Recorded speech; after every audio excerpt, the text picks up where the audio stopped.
ar o Diário de Notícias. Hoje é sexta-feira, dia 4 de abril de 2025 e eu sou Karen Crisóstomo. Nós vamos juntos aqui pela Rede Gospel de televisão e também pelo YouTube Rede Gospel TV Oficial com as principais notícias do Brasil e do mundo. Vamos aos destaques de hoje. O governo amplia a faixa de renda do Minha Casa Minha Vida. Correios colocam culpa do prejuízo na taxa das blusinhas. Tarifas de Trump balançam o mercado financeiro e dólar sobe após reação da China. Motorista por app é preso por estupro e tentativa de roubo em São Paulo. E os gols da Copa Libertadores da América. Essas e outras notícias do Brasil e do mundo você vê agora no Diário de Notícias. Boa noite. O governo federal ampliou a faixa de renda familiar para a participação no programa Minha Casa Minha Vida. Agora, famílias com renda de até R$12 mil poderão financiar a casa própria pela Caixa Econômica Federal. O novo aceno para a classe média do Brasil foi feito durante o evento Brasil Dando a Volta por Cima. O presidente Lula comentou sobre o atual cenário da política externa, incluindo o tarifaço de Donald Trump, mas também fez novos anúncios de olho em 2026. De acordo com o anúncio do governo, a ampliação do programa social é possível porque o Fundo Social do Pré-Sal vai passar a compor o orçamento das faixas 1 e 2 do programa. Por conta da ampliação da faixa de renda, o programa permitirá a compra de imóveis de até R$500 mil, com financiamentos em até 420 meses, com taxa de juros de 10,5% ao ano. Há a expectativa de que 120 mil famílias passem a se beneficiar pela mudança, direcionada à classe média. O governo federal diz que tem meta de 2 milhões de unidades habitacionais até o final de 2026. Um estudo dos Correios apontou que o prejuízo de mais de R$2 bilhões da empresa aconteceu em função da taxa das blusinhas, aprovado pelo governo Lula em junho do ano passado.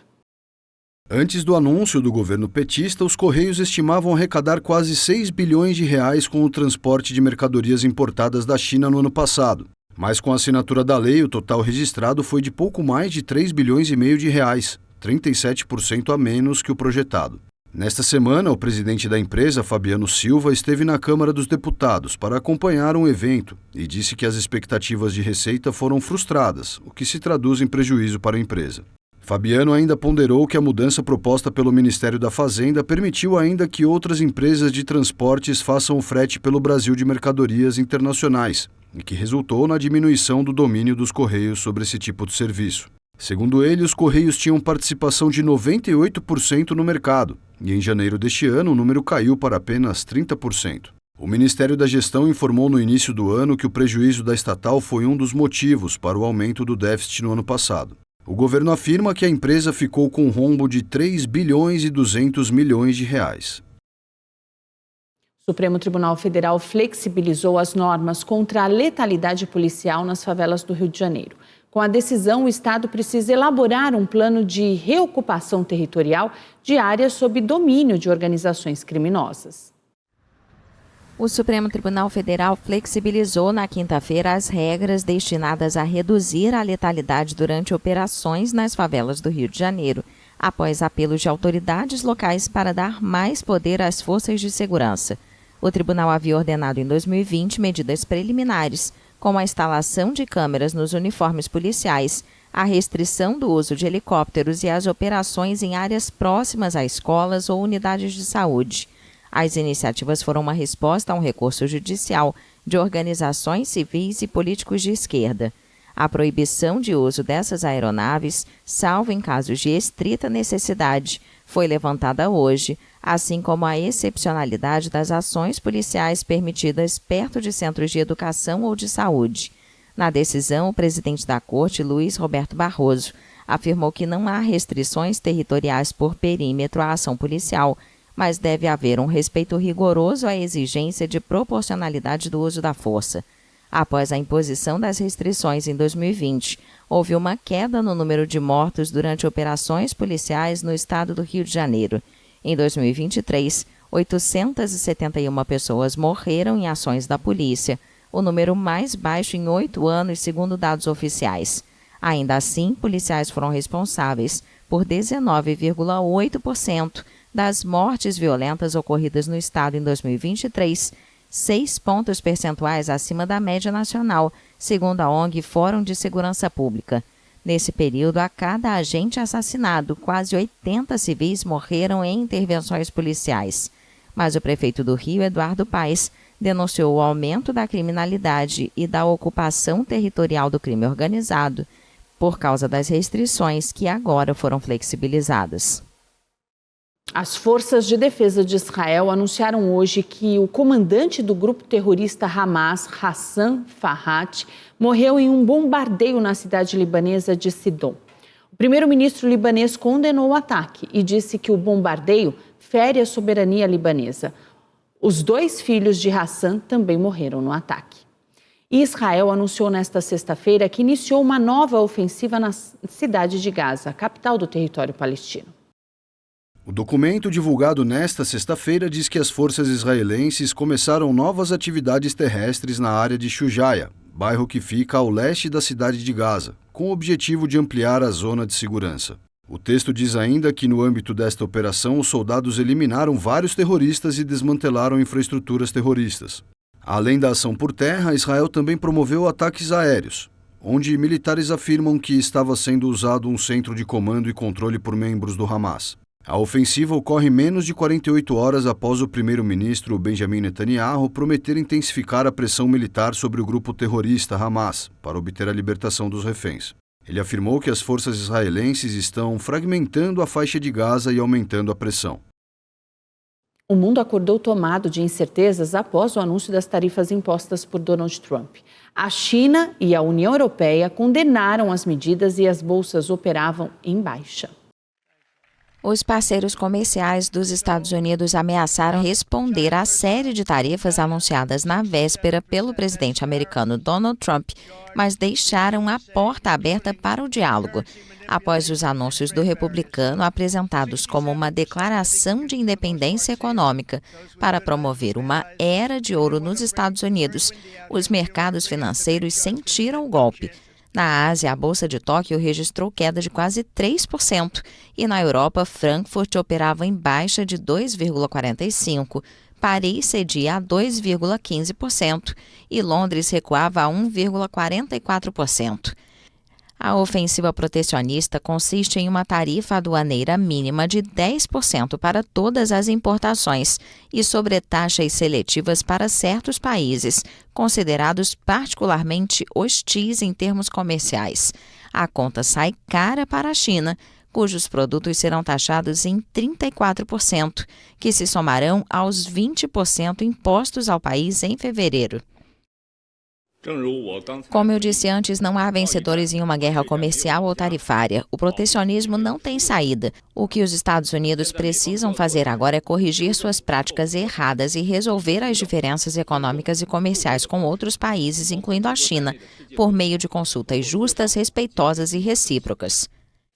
A União Europeia vai ter uma tarifa adicional de 20%. President Trump's announcement of universal tariffs on the whole world, including o anúncio do presidente Trump de tarifas universais para o mundo inteiro, incluindo a União Europeia, é um grande golpe para a economia mundial. Lamento profundamente essa escolha. Vamos ser claros sobre as imensas consequências. A economia global sofrerá muito. A incerteza aumentará e desencadeará o aumento de mais protecionismo. As consequências serão terríveis para milhões de pessoas ao redor do mundo, mas também para os países mais vulneráveis, que agora estão sujeitos a algumas das maiores tarifas dos Estados Unidos, o oposto do que queríamos alcançar.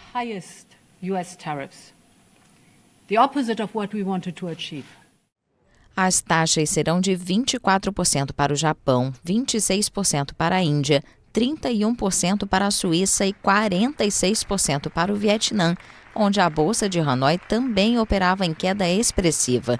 Diversas economias latino-americanas estão na lista da Casa Branca. Brasil, Colômbia, Argentina, Chile e Peru, entre outros. A tarifa aplicada a esses países será a mínima, de 10%, com exceção da Nicarágua, que será taxada em 18%. A tarifa universal de 10% entrará em vigor a 1h01 da madrugada no horário de Brasília do próximo dia 5 e as mais elevadas em 9 de abril. O presidente dos Estados Unidos, Donald Trump, insiste que as ações e a economia americana vão voltar a subir em um futuro próximo. Antes de deixar a Casa Branca com destino à Flórida, o presidente americano Donald Trump foi questionado sobre a forte queda dos principais índices de ações em Wall Street após a nova etapa da ofensiva comercial.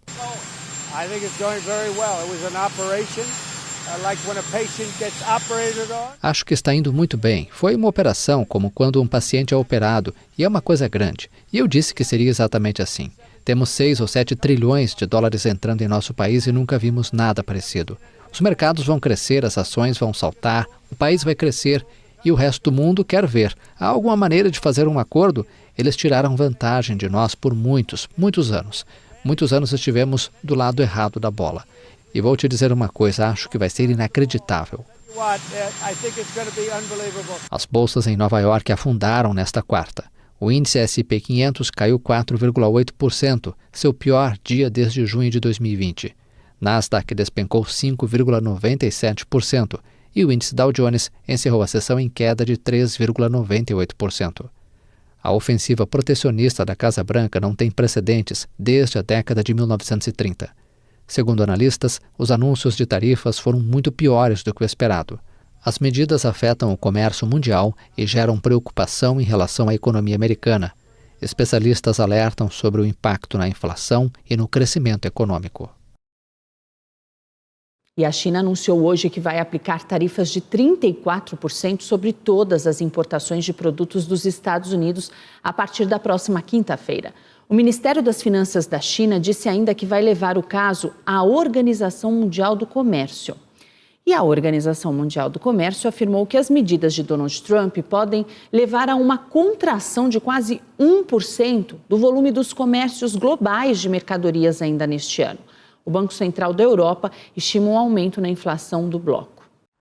A enxurrada de tarifas impostas pelo presidente dos Estados Unidos, Donald Trump, pode levar a uma contração de quase 1% do volume do comércio global de mercadorias este ano. O alerta foi feito pela diretora-geral da Organização Mundial do Comércio, Ngozi Okonjo-Iweala. A economista nigeriana afirmou que isso representa uma revisão para baixo de quase 4 pontos percentuais em relação às suas estimativas anteriores. O presidente americano assinou um decreto na quarta-feira que introduziu uma tarifa mínima de 10% sobre todas as importações para o país, mas que são bem mais altas para produtos de alguns países como a China, onde chega a 34%. A diretora da OMC, que normalmente nunca comenta as políticas comerciais dos países membros da organização, pediu que os países reajam de forma responsável para evitar um aumento nas tensões comerciais. Já o Banco Central Europeu estimou que a guerra comercial iniciada pelos Estados Unidos poderia atiçar os riscos de inflação no curto prazo. A informação consta na ata da última reunião da autoridade monetária, realizada antes do anúncio de Trump. Segundo o que afirmou Trump na noite de quarta-feira, os produtos da União Europeia serão taxados em 20% no âmbito da ofensiva protecionista lançada por sua administração.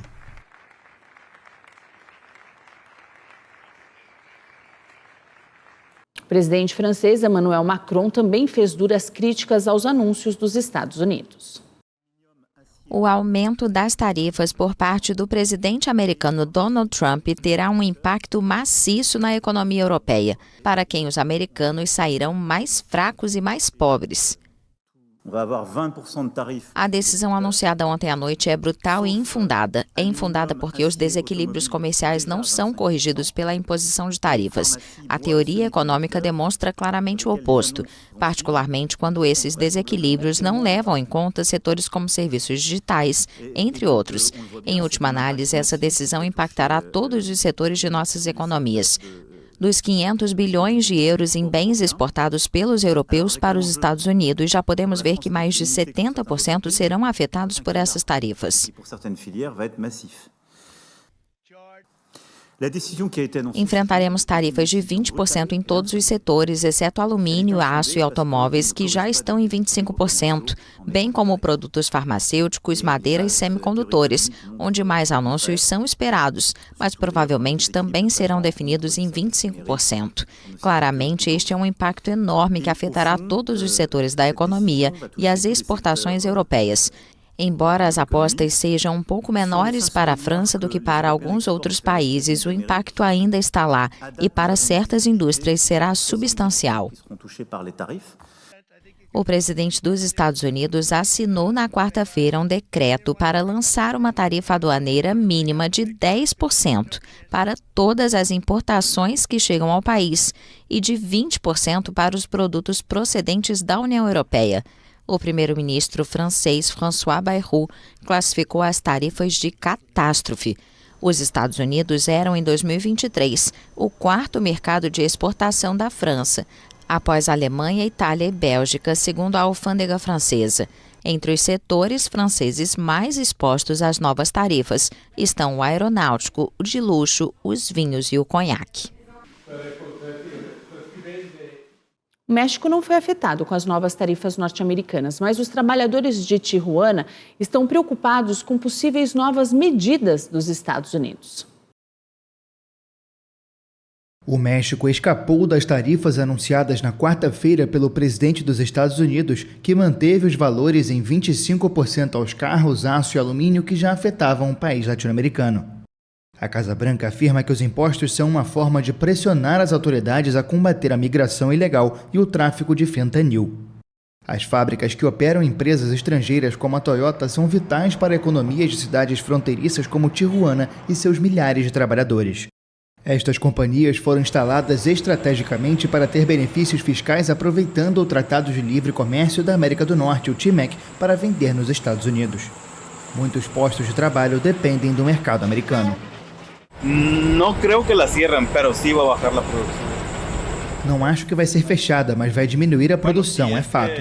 Bom, isso se aplicarem as tarifas, porque ele diz uma coisa e amanhã diz outra, é uma incerteza. É uma incertidumbre. Em Tijuana, não são só os funcionários das fábricas e do transporte que dependem dos bilhões de dólares de intercâmbio comercial entre México e Estados Unidos. Comerciantes e trabalhadores de outros negócios da região demonstram preocupação por um eventual fechamento e demissão de empregados. Acho que formam uma parte fundamental das fábricas porque geram muitos empregos e por isso todos nos beneficiamos, nós que nos dedicamos. No meu caso, o tema da comida. Os funcionários vêm comer aqui neste estabelecimento e dependem de mim. Tenho 3 ou 4 empregados que têm suas famílias, mas se estamos falando que seríamos afetados pelas quedas nas vendas por causa das tarifas, sim, seríamos prejudicados.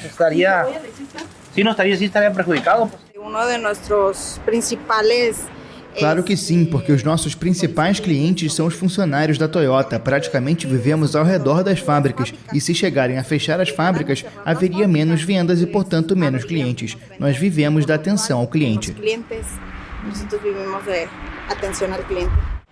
O governo do México prepara um plano econômico integral para fazer frente às tarifas impostas pelos Estados Unidos. O Tribunal Constitucional da Coreia do Sul confirmou nesta sexta-feira o impeachment do presidente Yoon Suk-yeol por impor a lei marcial em dezembro do ano passado.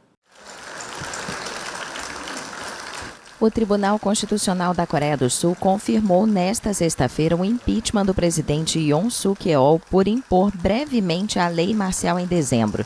A decisão significa a demissão permanente do cargo de Yoon, que já estava suspenso, e a convocação de eleições presidenciais antecipadas dentro de 60 dias nesta potência econômica asiática. Embora tenha durado apenas algumas horas, a interrupção da ordem civil e o envio do Exército para a Assembleia Nacional na noite de 3 para 4 de dezembro perturbaram a política e a economia deste importante aliado dos Estados Unidos. Antes, um famoso promotor do país, o conservador Yoon, foi suspenso por uma moção de impeachment parlamentar e depois preso e encarcerado por quase 2 meses sob acusações de insurreição. Seu destino estava nas mãos do Tribunal Constitucional, que deveria decidir se ratificaria ou não o impeachment decretado pelos deputados. Em um poderoso discurso de 23 minutos, Moon argumentou que as ações do ex-presidente violaram os princípios fundamentais do Estado de Direito e do governo democrático. Yoon declarou a lei marcial com o objetivo de interromper o confronto com a Assembleia Nacional e, em seguida, mobilizou militares e policiais para impedir que a Assembleia exercesse sua autoridade constitucional, negando assim a soberania nacional e a democracia. Ele afirmou que os atos inconstitucionais e ilegais do réu traem a confiança do povo e constituem uma grave violação da lei que não pode ser tolerada do ponto de vista da proteção da Constituição. O ex-presidente também é alvo de um processo criminal por insurreição, um crime que na Coreia do Sul pode resultar em pena de prisão perpétua ou pena de morte. A polícia montou uma operação de alta segurança ao redor do tribunal, onde cidadãos contrários a Yoon receberam o veredito com gritos, abraços e lágrimas de alegria. Já os partidários do ex-presidente, reunidos em torno de sua residência em Seul, reagiram à decisão dos juízes com lamentação e protestos. E no próximo bloco, ataque em bar na zona oeste do Rio deixa 3 mortos e um motorista por aplicativo é preso por estupro e tentativa de roubo em São Paulo.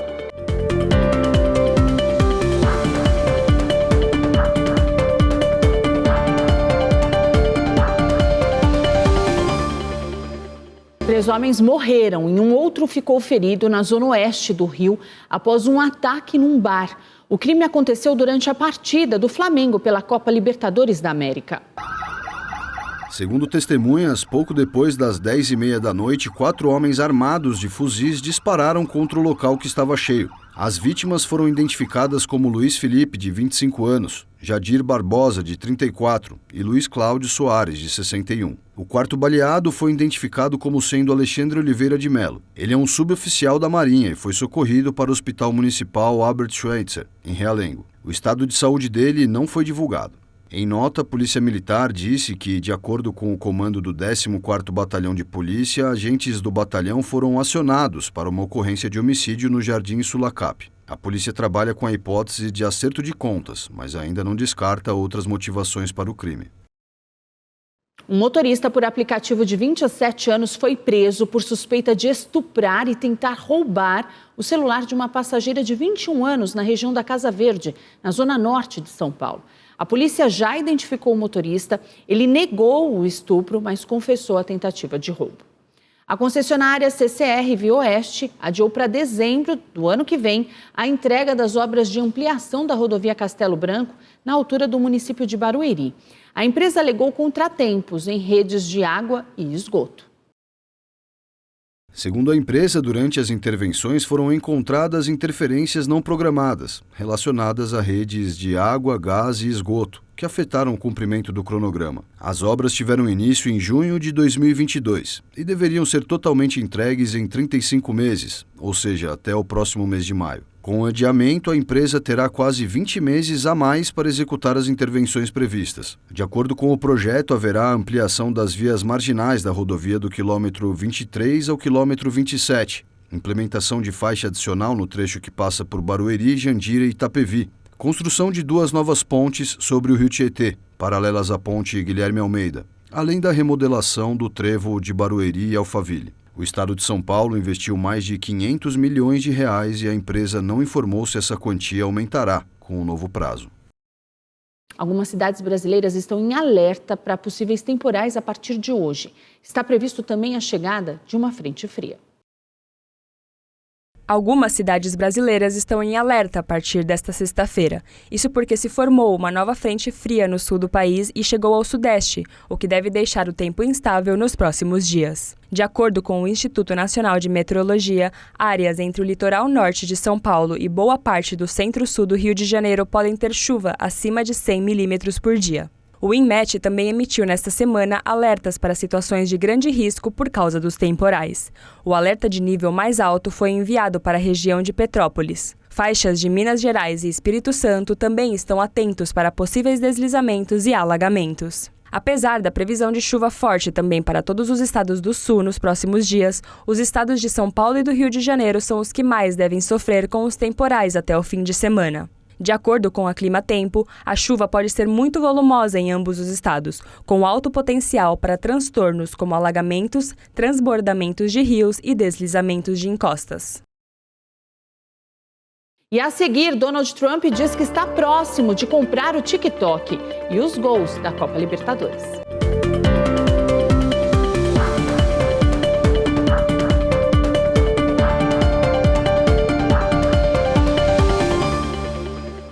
Modelo original do ET, o extraterrestre, ficou sem comprador em um leilão de Nova York. A casa de leilões Sotheby's afirmou que um modelo original para representar o alienígena do filme ET, o extraterrestre, ficou sem comprador em um leilão em Nova York. O modelo foi criado pelo artista italiano de efeitos especiais Carlo Rambaldi. A casa de leilões estimava o preço da peça, que tem pouco mais de 1 metro de altura, entre 600 mil e 900 mil dólares. Em reais, algo em torno de 3,3 milhões e 5 milhões. O querido modelo de ET de Rambaldi é uma peça extraordinária da história do cinema. Embora não tenha encontrado um comprador no leilão, sua importância não diminuiu, afirmou Cassandra Hutton, vice-presidente da Sotheby's.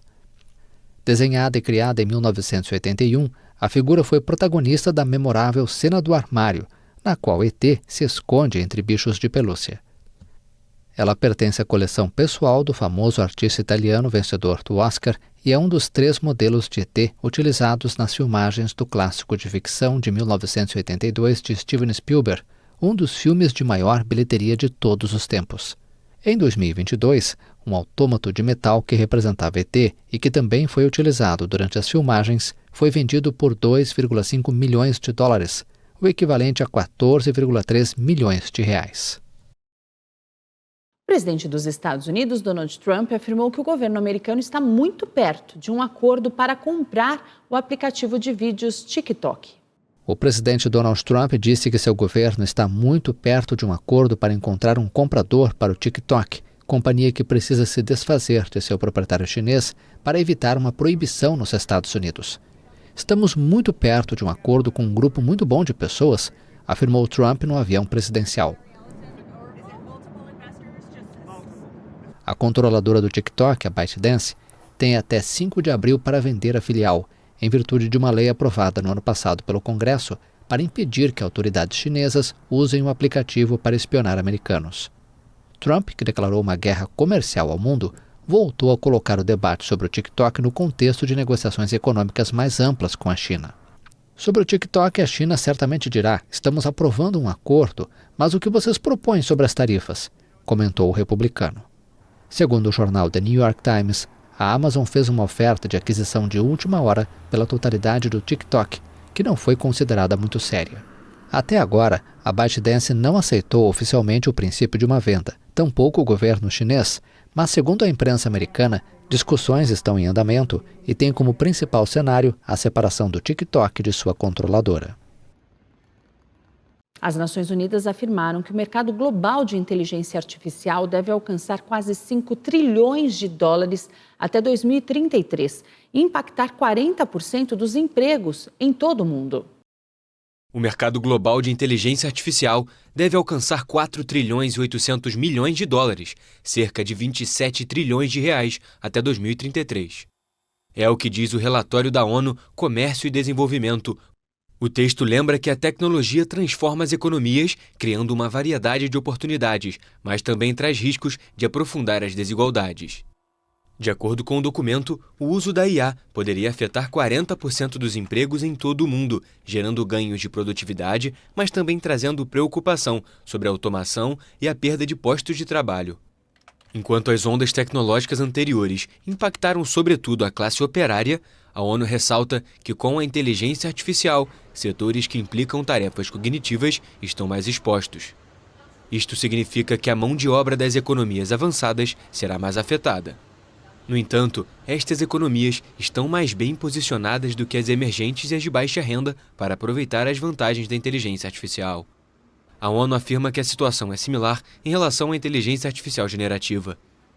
Mas esse tipo de tecnologia poderia oferecer um potencial maior de aumento da mão de obra do que a automação, especialmente em países de rendas baixa e média. A inteligência artificial generativa é um ramo da IA que cria conteúdo novo, como textos, imagens, vídeos, músicas e áudios.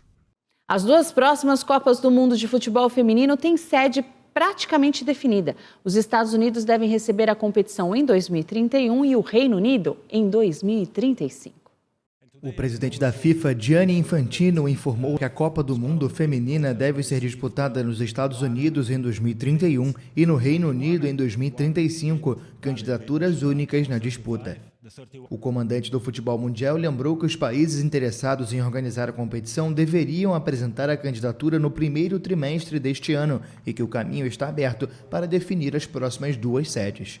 Para 2031, a FIFA deseja ampliar o número de seleções de 32 para 48, parecido com a expansão que o torneio masculino vai adotar em 2026, que também vai ser disputado nos Estados Unidos, ao lado do México e do Canadá.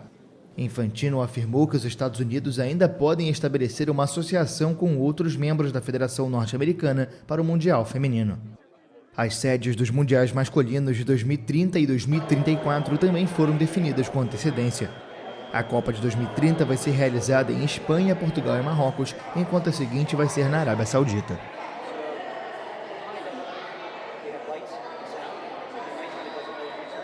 Palmeiras e Flamengo venceram na estreia da Copa Libertadores. Bahia e Internacional ficaram só no empate. Vamos ver. O Flamengo foi até a Venezuela enfrentar o Deportivo Táchira e venceu por 1-0. Cebolinha confiou na jogada e cruzou. Bruno Henrique apareceu na primeira trave e escorou a bola, que sobrou para Olávio Vieira empurrar para o fundo do gol. O Palmeiras estreou na Libertadores contra o Sporting Cristal, do Peru. E olha, o jogo foi cheio de gols.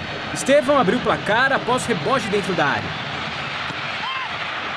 O empate do Sporting Cristal saiu desse chutaço de Jesus Pretel. O Palmeiras voltou a ficar na frente com Piquerez, de pênalti. Mas a mira do Sporting Cristal estava afiada. Olha só o golaço de Martim Távara para empatar a partida. Mas Richard Rios tratou de dar 3 pontos para o Verdão. Bahia e Internacional se enfrentaram na Arena Fonte Nova. Jean Lucas recebeu dentro da área e abriu o placar. Mas alguns minutos depois, Ener Valencia empatou após um rebote. E foi apenas isso. Placar final 1-1. E o Diário de Notícias desta sexta-feira fica por aqui. Desejo a todos vocês uma ótima noite, um excelente final de semana. Amanhã, sábado, dia da Ceia das Primícias, a partir das 5 horas da tarde na Renascer Arena. E domingo, celebração da família às 8, às 10 da manhã, às 4 da tarde e às 6 da noite. Segunda, a gente está de volta a partir das 7, com as principais notícias do Brasil e do mundo. Uma boa noite e até lá.